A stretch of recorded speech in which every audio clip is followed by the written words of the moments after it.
The speed of the blaze left virtually no time to react to it, and people were stunned. Photograph of Ruth Publicover. Getting out of the house was first and foremost. There was no time to gather belongings. You can just see the raging wind. A resident said it went up just like that. Here's the inferno from the air. There was a mad scramble. Before long, a street was being engulfed every 20 minutes. You just see the frantic pace. Poor woman, this guy's stunned.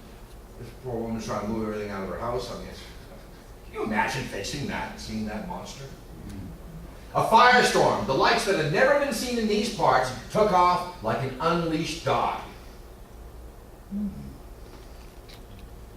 Silas Wright had the presence of mind and the ability to call for help. Old Engine 3, better known as the Old Girl, and Duxbury firefighters worked at a conflagration in the Brant Rock section of Marshfield in 1941. She was lost in the fire and she was replaced by the Marshfield Fire Department. And we'll debate that in just a moment. Blown embers ignited adjacent houses. Other heroes include State Fire Marshal Stephen Garrity and Commissioner Eugene McSweeney, who came racing down to help out. Police Chief, Silas Wright, by the way, was the fire chief. Police Chief William H. Pratt raced up and down Ocean Street warning residents about the fire. This saved several lives, as very early on, most didn't even know that a fire was raging. Firefighting was hampered by dry weather conditions, heavy wind, poor equipment, and poor water pressure.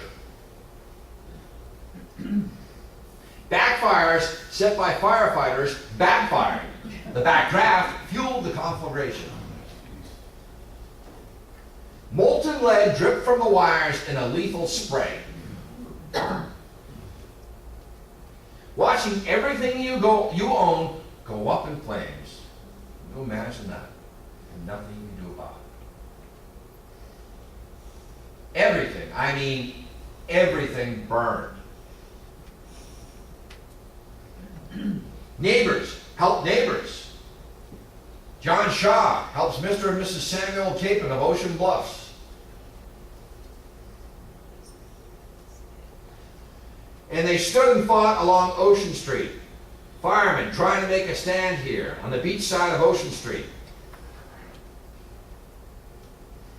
There was a field where residents went to assess, stage, and regroup. Many hugs were exchanged when loved ones found loved ones. It felt like some British seaport firebombed by the Luftwaffe, a resident said, and of course he's referring to the bombing in Plymouth by the Nazis. 17 blocks, 2 square miles, 600 structures, including 446 homes, gone. Holy City was wiped out. Selectman Robert Bowles said, "We were licked in Holy City." Fire station on Massasoit Street was spared. Combo 1 it was called, and a few houses around there.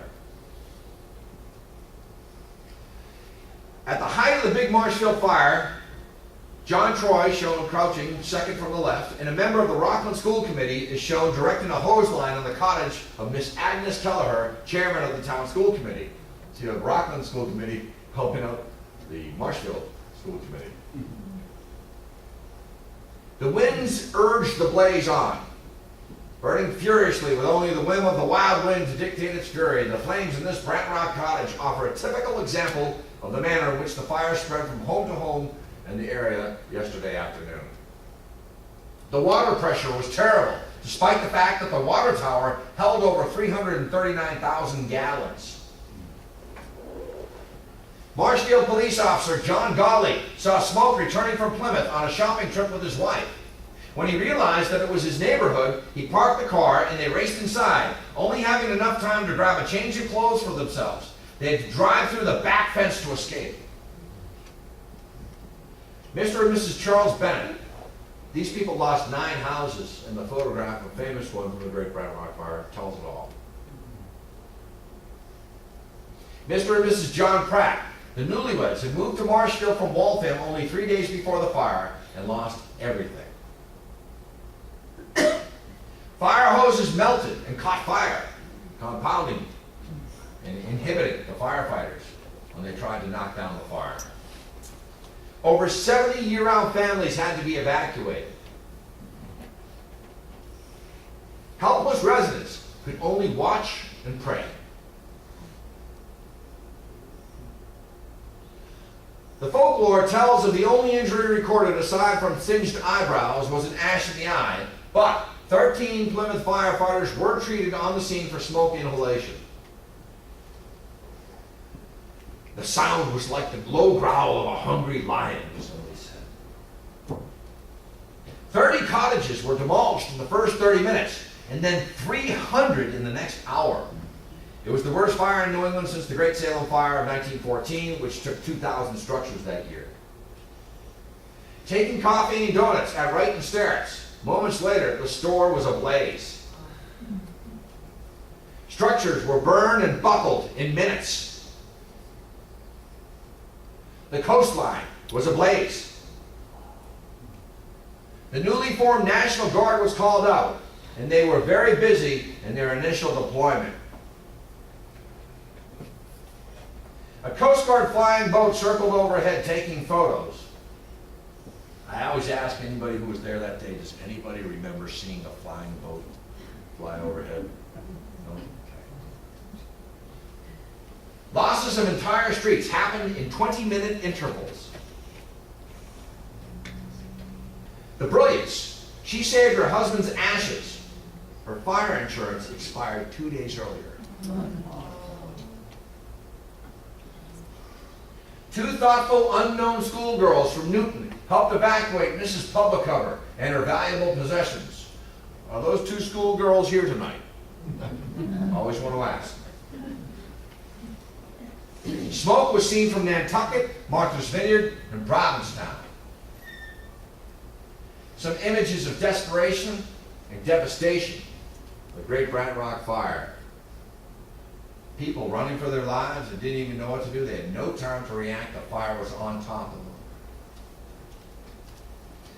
People came from far away from Abington. And one of the ways to negotiate to walk to get to your neighborhood because it was blocked off, a lot of people had to walk along the beach. Losses were total. There was nearly nothing to salvage. Winship's store had just been fully stocked for the summer. It was difficult to find your own foundation or cinder pile. Who was it?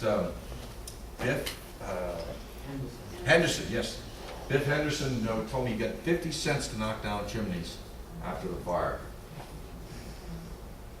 After the fire still burns. This is Father O'Connor's family fireplace.